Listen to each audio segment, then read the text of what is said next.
থাকবে তো? আমার বাবা মা সারা জীবন আমার সঙ্গে থাকবে তো?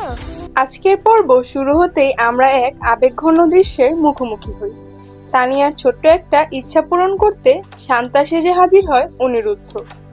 এই দৃশ্যটাই যেন আজকের পর্বে আবেগের সূচনা। শুরুতেই আমরা বাণীর ঘরের দৃশ্য দেখতে পাই।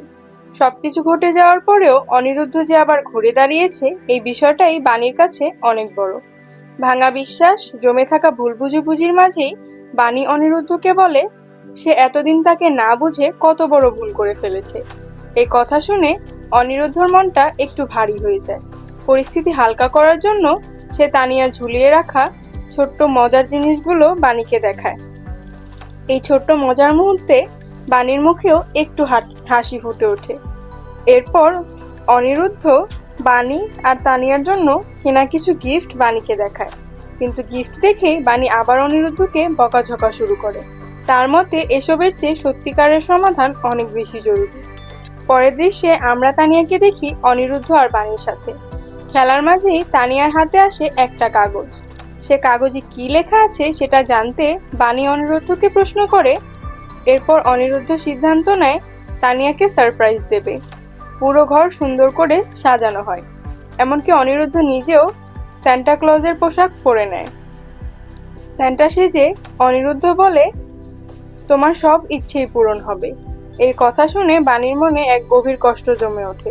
সে মনে মনে ভাবে তার জন্যই তো দুই পরিবারের মধ্যে এত বড় আগুন ধরে গেছে। সেই ভাঙনটা কি আর কখনো ঠিক হবে? এই সময় নয়নতারা বলে তুমি নিজের হাতে কিছু করতে পারো না, কিন্তু আমি আছি, যা করার আমি করব। ঠিক তখনই সেখানে এসে পড়ে ঈশান। পরিস্থিতি আরো জটিল হয়ে ওঠে। পরের দৃশ্যে আমরা আবার বাণীর ঘরে ফিরে আসি। মৌলি এসে বাণীকে অপমান করে অনিরুদ্ধের জীবনে এভাবে ঢুকে পড়ার জন্য। এরপর দৃশ্য বদলে যায় মহলের ঘরে। ঈশান মহলকে জিজ্ঞেস করে সে বাণীর সাথে আসলে কি করেছে।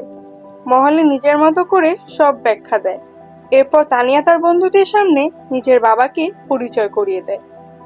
সে বলে তোরা যে বলতে আমার বাবা নেই, আমি বানানোর কথা বলি সব মিথ্যে, এই আমার বাবা। এই কথার সাথে সাথেই পর্বে তৈরি হয় নতুন এক আবেগের ঢেউ।